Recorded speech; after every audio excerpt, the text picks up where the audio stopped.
Welcome to this Shaping Our Narrative conversation. It's a conversation that includes media literacy, accountability, and trauma. I'm Sylvia Ewing, and I am so thrilled to be joined by people who can really bring this story to life and add their context and very personal perspective. That includes the playwright himself, Shepsu Ayeku, who had many productions in association with the Center for Performing Arts here at Governor State and elsewhere, with Cleopatra Pendleton, an old friend who is with the Hadia's Promise Foundation and is the mother of Hadia Pendleton, as well as Nate Jr., and Jamira Alexander, who is the CEO and president of Public Narrative, an organization that is committed to using storytelling and narrative to strengthen our democracy. So, welcome all of you to this conversation. Thank you so much for Thank being you. here. Thank you. Now, this is a play that is no joke. Just setting the stage. First of all, it's amazing to see how we can bring the power of theater into the virtual world with this podcast play. And it touched on the headlines, it touched on raw and personal emotions, and posed so many questions that we'll begin to unpack here together.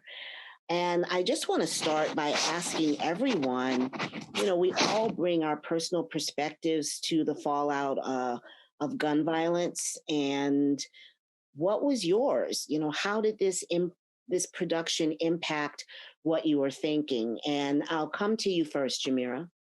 Sure. Thank you. Thank you for having me. This production it really tugged at my heart because of how relevant it is for where we are right now.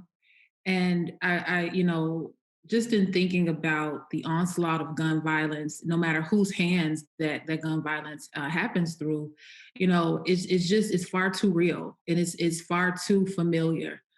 Certainly for Chicagoans and others who may be able to relate. And it challenges the narratives that so many organizations and individuals commit their lives to combating when we have incidents that come up that it just feels like it sets us back a little further as a people. Thank you so much. And Cleo, I know that you know this story firsthand, not with police involved shooting, but with gun violence in general. What did this mean to you? It meant it was written very well because while watching, I was watching it in my mind. While listening to it, it really came to life. I was angry. I was so sad. I could relate to the father and what he was going through emotionally. I understand wanting to see where things took place and believing that if you could just see it, somehow it would help. It's I cried. I finished words to some of the statements that were made. And the emotion, the emotional buildup. So it's very relevant to what's happening today, and it depicted a lot of what happens to families when the death of a loved one is profiled. Yeah, and we'll get into that because I know that you know that firsthand and have been a resource to people globally around how to face the fallout. We have just the right panel for all of this because Jamira can speak from the media side. But Shepsu got us all up in Absolutely. our feelings and everything. Um, what was the motivation behind Feral? And just one quick note for I felt like Cleo when she said seeing it, it really showed the power of words because we could see it in our minds, even though it was a virtual podcast. But what was your inspiration? Um, First, thank you all very much for the kind words about the play. It's as every day in my life as it is in all of yours. So as a writer, I've been writing for my entire adult life, have a theater company. We only do new work, and that work is almost always plugged into whatever is happening in and around us. So this isn't the first time that we have, as a company, have approached this particular material. But you're just in a place where you run out of trying to explain to people in 3 words or less a thing that you could spend your lifetime talking. So there's a question that happens. Forgive me for a second while I just run down this. There's a question that happens a lot where people say, "Well, why did you write that up?" And the answer is because I couldn't fit it all in a poem. Like it's too much to try to communicate and compress it. And so you just wanted the opportunity to talk, explore freely this thing in a way that had the density of your life without the density of someone trying to rush you through it. And the best way to take an audience through it that's never gone through it is to have that time to sit with them. So that's what propelled me. Specifically, the Freddie Gray murder was the thing that was happening in the greater sort of country's conversation. I actually witnessed the execution of somebody at police hands when I was in 2nd grade. So, it's there.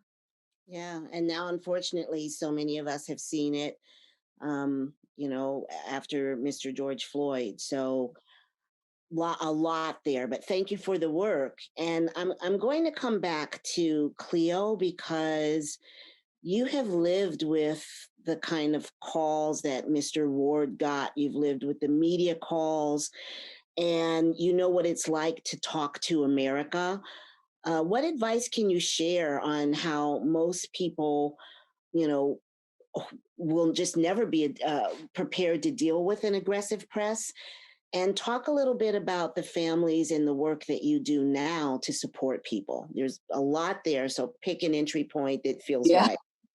We'll say, wow, Sylvia, that's a lot.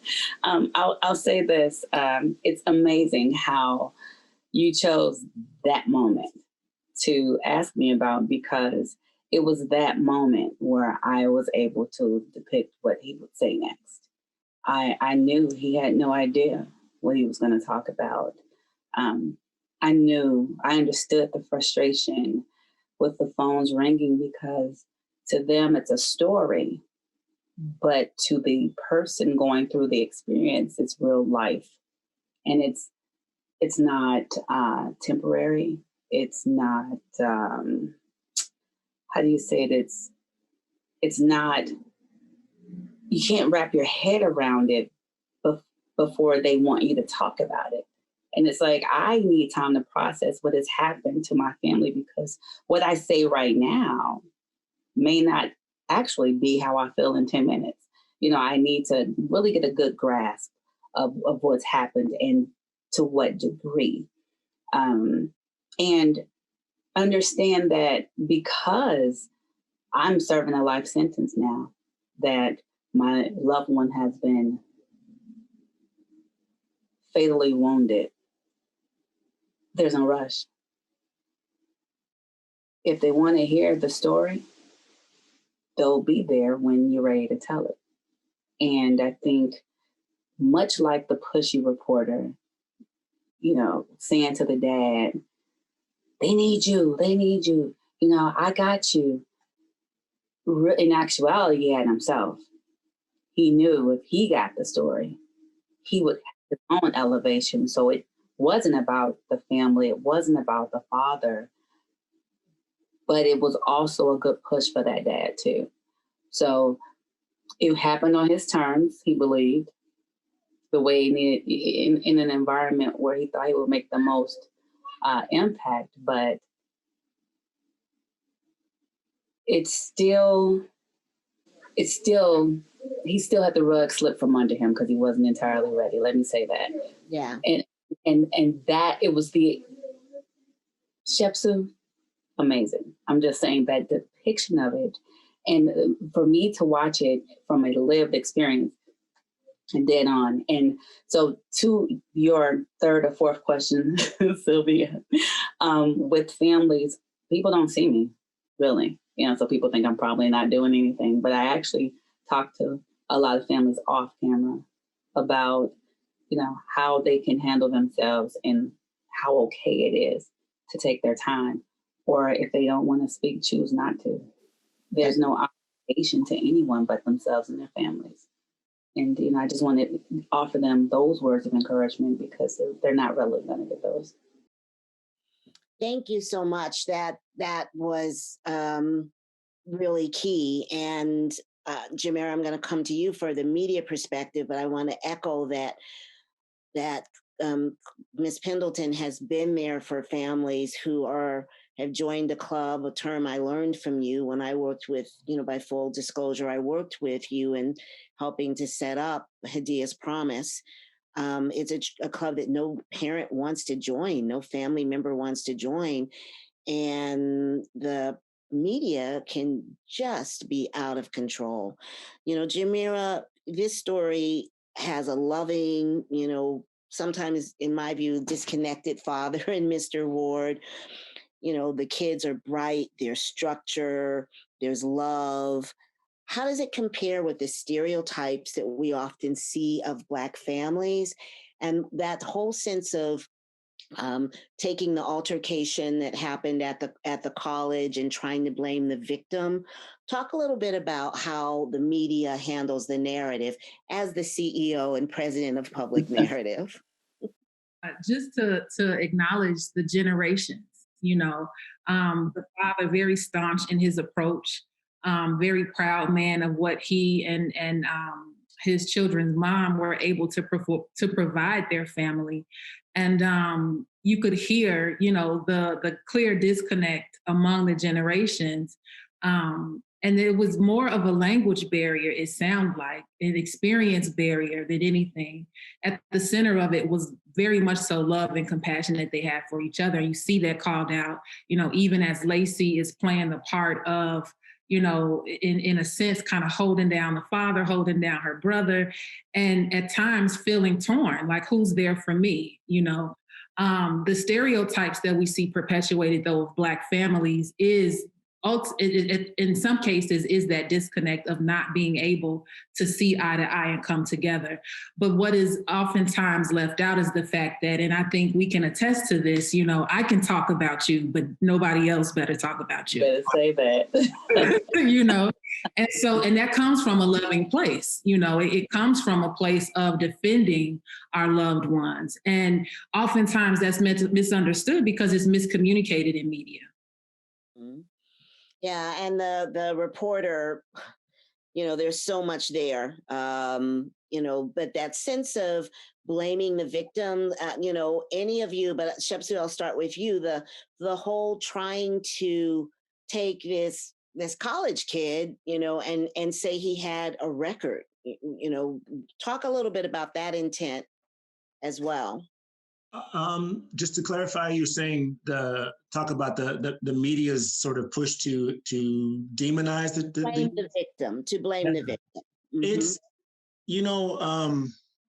it's just a playbook. I wish I could say it's something other than that, but there's a conversation around when we create a narrative, who are our heroes in the narrative and who's not. And particularly when we deal with law enforcement, the conversation is always that the law enforcement are supposed to be the heroes of the story. Whether it's overtly stated or a subtext, the issue becomes some variation of, so what did you do to deserve that? So a few years ago, there was the viral video of the young girl who sat in the classroom and the police officer came in the classroom and upturned the 13-year-old girl in her desk. And the immediate question was, well, what did she say? And my statement would be, what could she possibly have said for a grown man to throw the child across the room that would have made it okay for that behavior for the rest of you? And that's the sort of conversation that we have to be perfect victims in order for our humanity to matter. You add that to And I know they told me not to run on, so I'm going to just throw this one out there real quick. You add that to the truth of how in major cities, we as Black youth and Black men in particular are streamed into the system as quickly as possible with law enforcement, so that they try to get us arrested, try to make sure that we're printed, try to make sure that we're available, because there's a notion that there's an ascending ladder into criminal activity, and they want to make sure we're in the system as quickly as possible.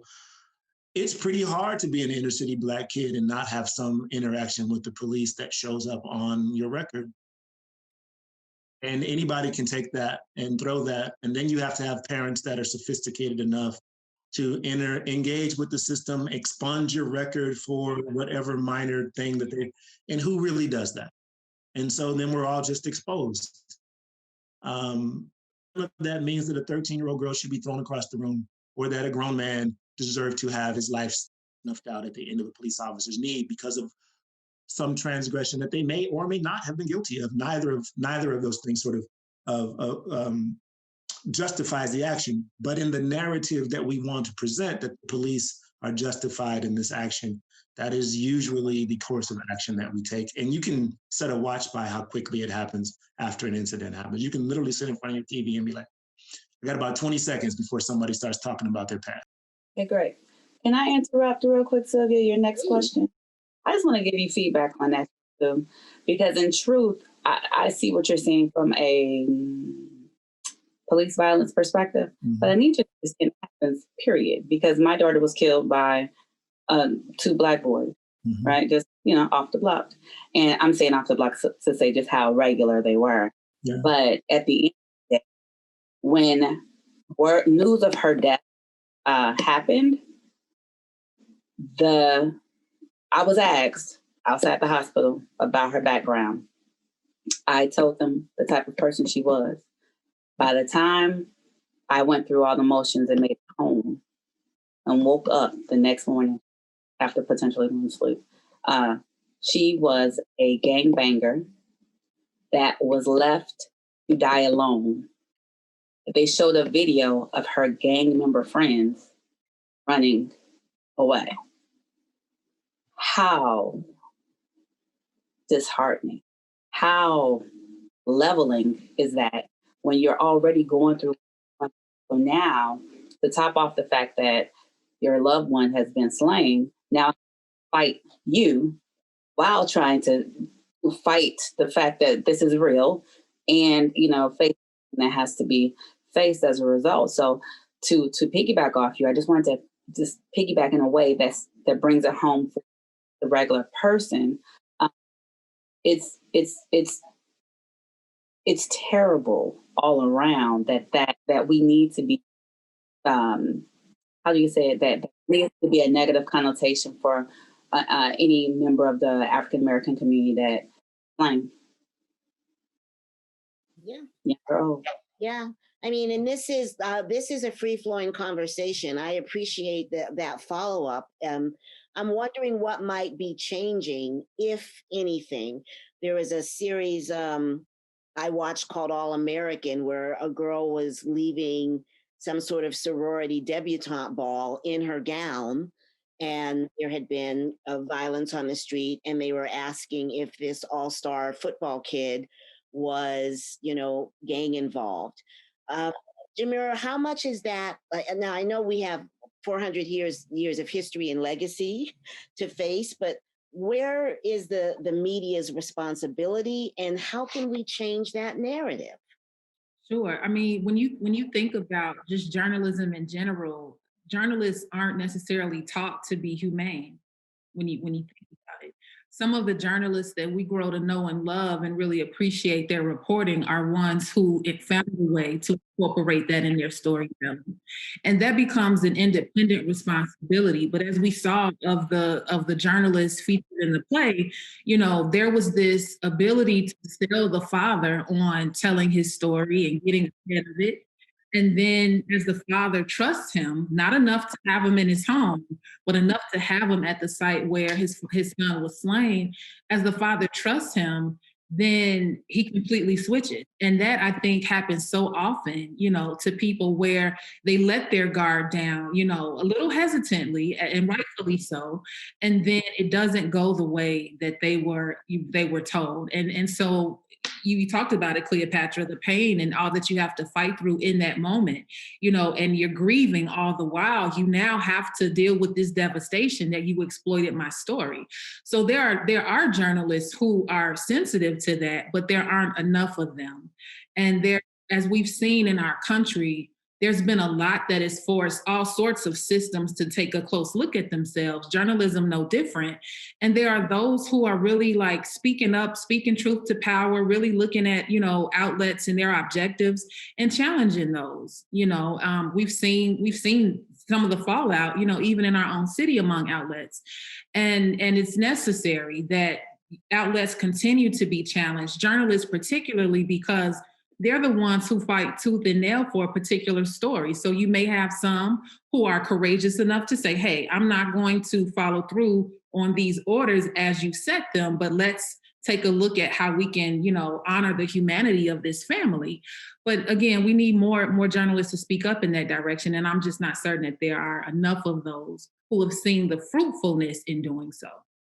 Well, and that's where media literacy comes in. I know one of the things that you have is, and you're on your website, is that the belief that a free and informed press, as well as an educated public, are the cornerstones of democracy.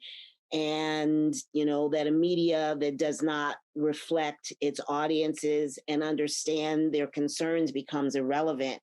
It's a long time in coming, but I love to remind people, as a former practicing journalist myself, that this is a career that is, connected to the Constitution, that responsibility to tell the story so people can make their own decisions is paramount. But we also live in a world of fake media and manipulation and people curating their own experience. So there's a lot of work ahead of us. If people are just joining us, this is Shaping Our Narrative, Media Literacy, Accountability, and Trauma, and this Beyond Conversation gathering. We have Jamira Alexander from Public Narrative, Cleopatra Pendleton from Hadia's Promise and Hadia's the Pendleton Foundation, and the playwright, Shepsu Ayeku, who is the person who made Pharaoh come to life for all of us. And boy, did it ever come to life. My son was one of those young people with a spray can, and his father before him was one of those people with a spray can. And just hearing that sound when they shake up the can, I had a visceral reaction. Why did you decide to approach the story from this angle? Because there's a lot of backstories that this could have, approaches that you could have taken, but why from that angle of a tagger?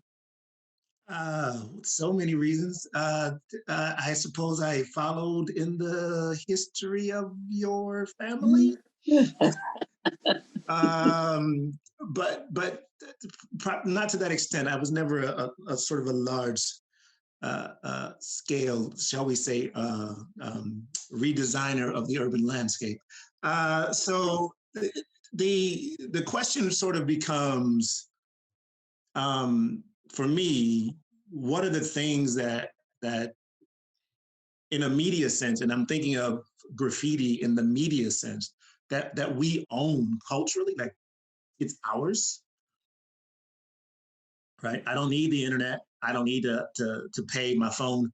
I don't need an access point. I don't need Wi-Fi. As long as we've been able to scroll on something, we've been scrolling on something for the purpose of communicating to other people. And then at some point that got a really negative connotation attached to it, and a really negative sort of push, and it stopped being, to me, what it really is. It's a marketplace for ideas, just like any other place. And in that, it can communicate really awesome things or really destructive things. It can be an eyesore, it can destroy public property, or it can elevate those things. And oddly enough, most people don't really recognize that the people that do it, and it's not always young people, that the people that do it fully recognize the power of the medium that they're using. And so how do we then take this conversation and reform it? And that's why I just wanted to recognize the form for what it is, which is extremely accessible to the average everyday person, no matter what the city says about where you can buy a can of spray paint. And that all things spray painted on the side of your building are not created equal. And some of them do provoke thought and some of them don't. Yeah, and there's people like Just Ramen like a bathroom wall or the internet. There's people like Ramen Static and others who have taken it to an art form, and there's permission walls. But Cleo, you're out there, you talk with young people all the time. I think I've been blessed to see that exchange and that relationship. You know, what are you hearing about their sense of ownership of their voice and being heard and having ways to express themselves? Well, a lot of young people don't feel like they're heard. Like they don't really feel listened to. Their voice isn't amplified until they are being quote unquote reckless, as you know, the older adults may say, or they appear to be looting or how do you say it? Protesting something. If you notice, like a lot more groups are forming with young people by the number. And so they understand that the more voices there are, the more impact there is. But the reason for that is because, alone and singularly, or just, as a singular organization or group of young people with a concern, they weren't being heard. So like Hadia, before, while she was in high school, I'm just going to say before she was murdered, but obviously, in high school, they had a number of protests at their school. And the older kids led the way. And in order to make a difference, it couldn't just be a couple of kids saying, hey, why are you removing Latin? It's helping me in so many other ways. Instead, they had to devise creative ways for the entire school to get on the same page and sit out or have a sit-in. So they understand more than older adults are giving them credit for. And so, that's why they're seeing so many incidents where it's not, one or two people, it's a gang of people, but not a gang, so it's a large gathering of young people. Yeah, I can understand that. Thank you for sharing that perspective. Let's talk about Lacey.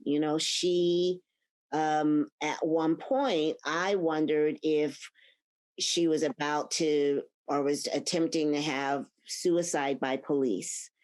She was both standing up for herself, but also putting herself at risk. And that desperation out of pain feels like something that is in the air for so many young people. And Jamira, I know you've recently had a number of public conversations on, violence, education, other issues. Do you see that hopelessness and also do you see that gathering together for strength? I see both of it, the hopelessness as well as the gathering. And what it turns out to, what it amounts to is, how are these young people going to channel their energy? Are they going to sit in that hopelessness and not do anything? And I think that, for every action that we see, in response to that hopelessness, it's either something that draws even greater negative attention instead of looking deeper to understand that these young people are crying out and they're calling out for something.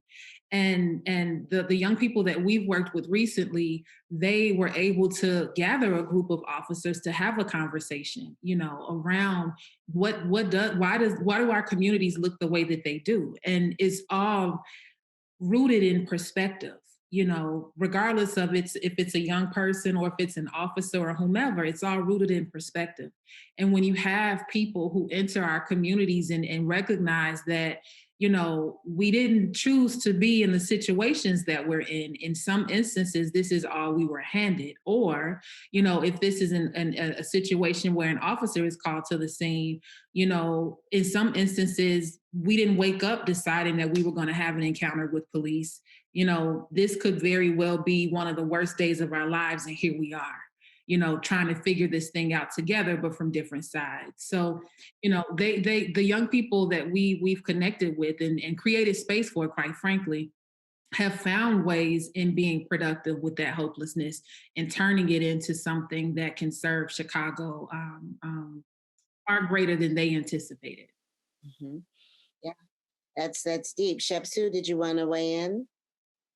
I get asked about Lacey every so often, and it usually comes in the form of whose story do you think it is? Like, do you think it's the father's story, or do you think it's Lacey's story, or if it's FX's story? And the professor in me will say, well, it's Lacey's story because blah blah blah and so forth and so on happens. But the part that I think is really important is that I chose Lacey for a reason, and it was because I felt like not just the question of Black womanhood, but that transition between girlhood and womanhood was just being glossed over, as if this violence only affects Black men and only affects teenage Black boys, and that we are not, as a community, acknowledging that first of all, the trauma is shared, that there's just as much victimization that goes on there, but there's also as much resilience there, and that she is. I think you said her father was occasionally inattentive or something to that effect. Occasionally disconnected. And I would say distracted more than disconnected, but yeah, that he's juggling, trying to the way that she very much needs in that moment. And as a community, I think that we sometimes are not there for our Black girls, and as they transition into this moment, that we're just not attentive to that. Yeah, I can hear that, and you brought a woman's voice, a young woman on the cusp of adulthood's voice to life. The adrenaline that she felt, when they were running, you brought all of that to life in such a key way. But as women, Jamira, Cleo, what do you think about what Shepsu has to say about how we characterize young women? I remember when we first met, Sylvia, sharing a situation with you, and you simply said to me after I got done explaining, you said, "That's the Black woman in you, girl." And I can't tell you how it felt like a badge of honor, one, to hear you say that, but then to be able to pull on the strength of all the Black women that I've seen throughout my life, and to see this young woman embody that in this story was incredible. The other thing I think was really beautifully captured, the whole time she's talking to Farrell and Farrell is talking to her, there's this, she wants to understand what he's saying. She wants to get it. And she gets a little frustrated in it, but she doesn't leave, from learning from him. And then when he's murdered, and she's processing her emotions and all, it's like it finally clicked for her. And the way that it ended was just beautiful. She settled in what her brother taught her and what his life meant to her, and that she could take it one step forward. And I think that that's something, now I'm tearing up. And I think that's something that I'm trying to tell you, that was so. Yes, I think that's something that the media misses in capturing the brilliance of Black people, not just Black women and girls. But I hope that I'm just tearing up. And then finish your thought, Jamira, and then Cleo. Oh no, I'm done. I'm gonna hand it over to Cleopatra. I was just gonna say I'm with y'all. There's nothing more that I can add to that, but I'm hoping that we're gonna talk about something that stood out so beautifully to me while I want to say watching it again, but while listening to this play, is that the lead and the emotion and the depiction all came from a man. It was a beautiful man who was leading his family, who the mother had left, and he had to rear his daughter and rear his son, and deal with being afraid for his son and his children. And those are always usually emotions that are usually captured by a woman. I'm listening to this and I am just amazed at the brilliance of how everything was just captured. And I feel like, even like in my situation, I would always have a conversation or do media with Nate, because Haidia had a mother and a father, has a mother and a father. Nate Jr. has a mother and a father. And, what the media likes to do is try and figure out what's happening in your family instead of understanding that it's just a family, period. And both parents matter. And so for that not to even be a conversation, you guys see he breezed right over there. I'm like, this is a Black, he done cried on me. He done cried on me. I mean, and that's real. Those are real emotions. And, what better way for them to be captured than by a Black man himself? Man, this was powerful. Absolutely. It totally was. You bring up something that also gets looked over in media, and that is, fatherhood in the Black community. All of us did not have fathers who walked out. And quite frankly, if I'm just telling all my business, I come from a family who my father and his siblings, their father was not constant in their lives, but my cousins and my brother, they've grown to be men who have been in the lives of their children. So where they found those examples, I don't, know 100%, but I know that history has a way of repeating itself, but it also has a way of teaching us the way that we don't have to go. And I love how Shepsu captured that, because there was a part where Lacey is explaining to Pharaoh how she has to have her own room. Like, the father has created all this space for her to evolve into the young woman that he sees her becoming. Yeah, beautiful, beautiful stuff. We often hear a rush to solutions, and I think it's important to sit with the reality that for many people, what you hear on the news, others are living. And also, don't trust all the news or be an informed consumer of the media, and pick and choose where you get your source.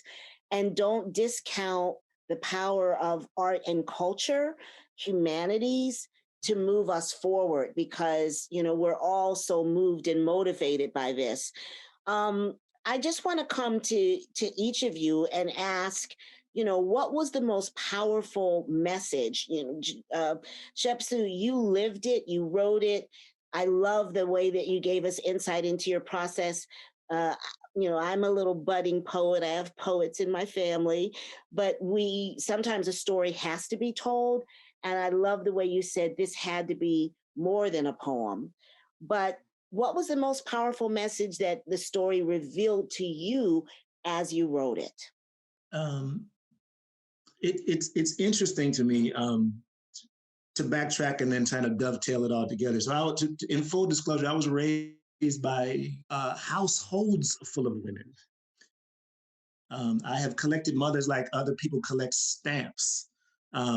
And I did not have a father in my house, and yet I was never, ever at a loss for the multitude of men who stood in his stead and showed us a way, and it showed me a way. And I think it's just really important that we as Black people are allowed to embrace our own humanity. And sometimes we get so caught up in making sure that we have a face in the media, whether it's entertainment or what have you, that sometimes we also forget the quality of the story being told is important. It isn't just enough that we be present, it's present doing what?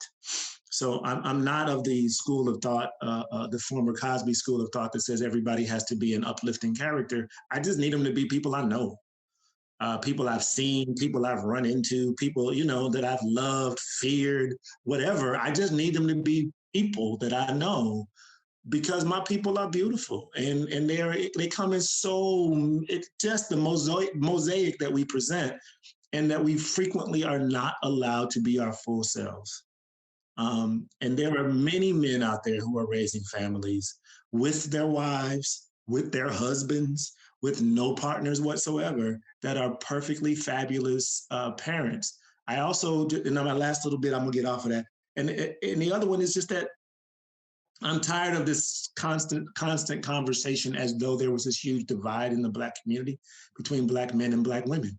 Like we don't know we all in this together, like my sister's supposed to be my adversary. No. Sometimes I'm gonna carry you, and a whole bunch of the time I'm gonna be looking at you to carry me because that's what I need to. And I wanted to show a family where they did that. So that's my little song and dance. That's a beautiful, powerful message, and thank you so very much, Jamira. Yeah. So the message that stood out the most to me was how delicate we have to treat grief. You know, the grieving process looks different for all of us. I remember there was a portion in the play that the father wasn't sure if he was hallucinating or if Pharaoh was, you know, haunting him. And it was clear that he was grieving his son even while showing up and doing trying to go about his daily routine.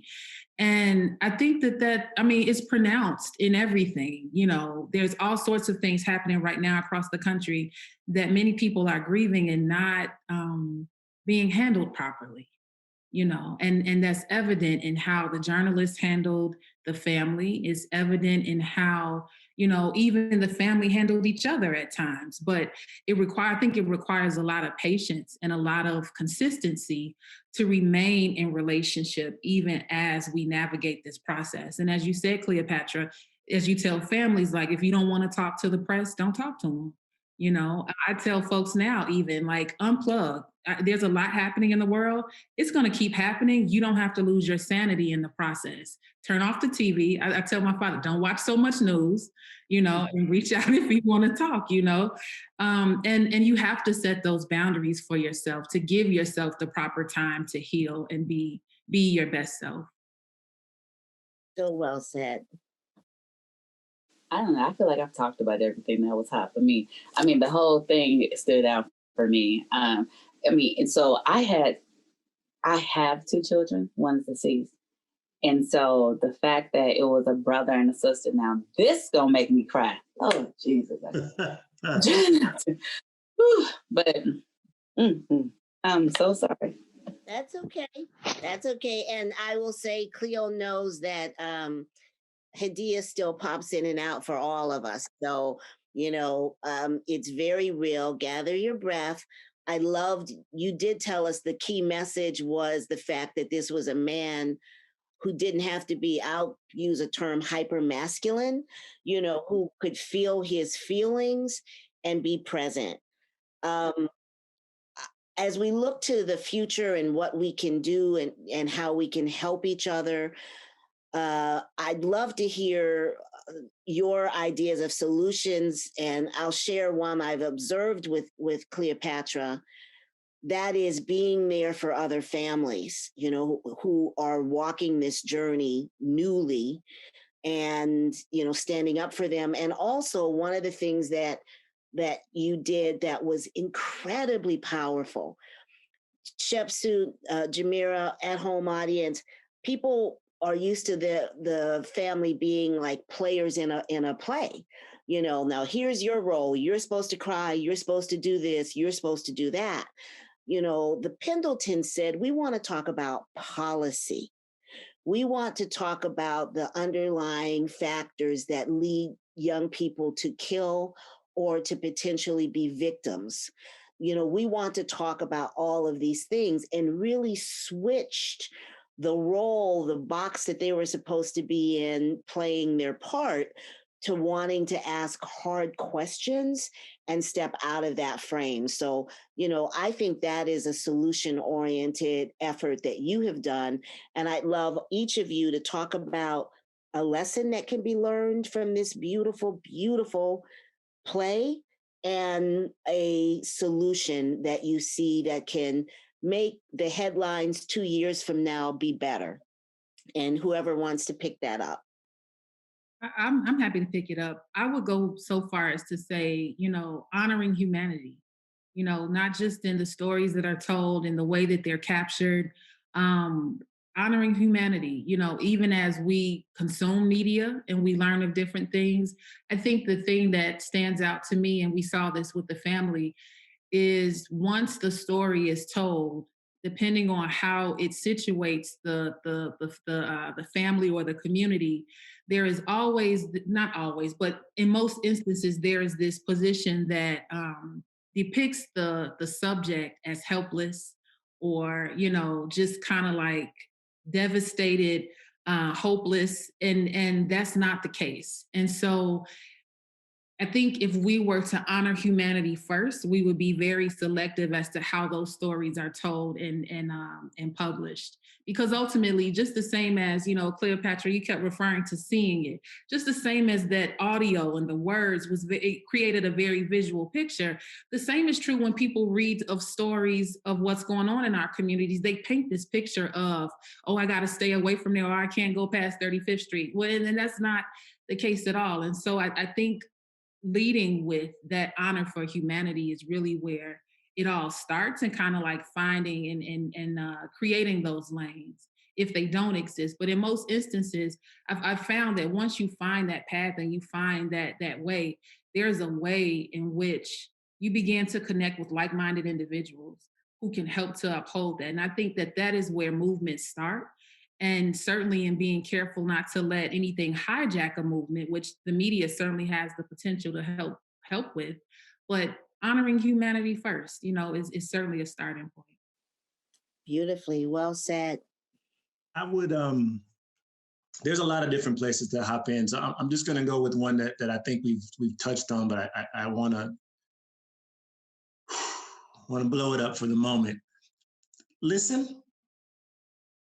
That's it. Listen. Everybody's so quick to open their mouth. Everybody's so quick to tell everybody else what something is. And that I don't know that we were ever particularly good at listening as a culture, but I know we've gotten worse at it. So you've got this whole generation of people that are not listened to, and in my opinion, are determined to make sure that they get heard. And that can play out a lot of different ways. But if you're going to be deaf to the conversation, then it doesn't allow for that to happen in a way that's particularly constructive. And the same, works in the other direction, that in the world that we have with so much cancel culture, there's this notion that I've already decided everything I need to know about that thing before I ever hear from you.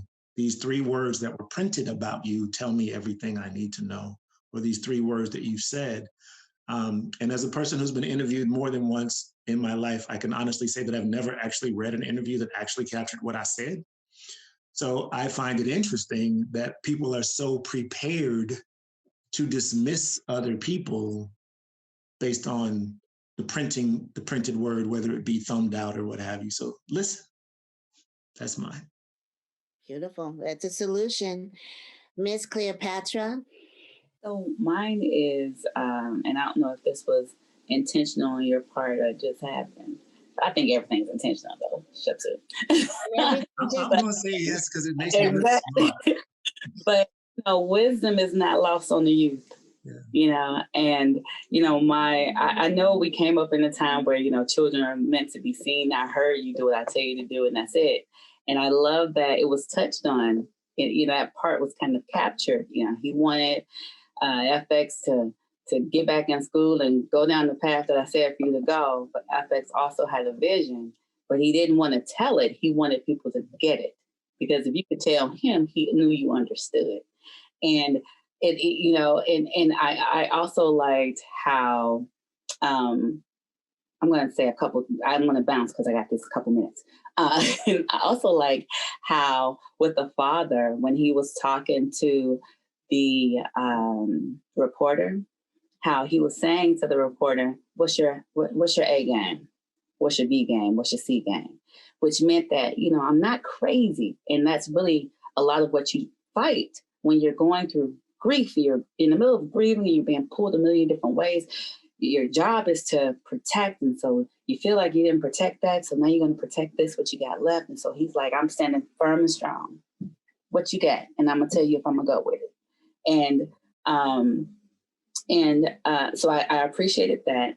But then also going back to the youth, my son, and watching his mother and father, and recreate themselves, would hear of all the things that we were doing and what the goals were and things of that nature. And one day, he said, "You're talking to the wrong people." I said, "Excuse me?" He's like, "Yeah, you're going to these meetings, but everybody in the room already wants what you want. They're there because they care. You got the wrong people." And that's when I said, "Oh my goodness.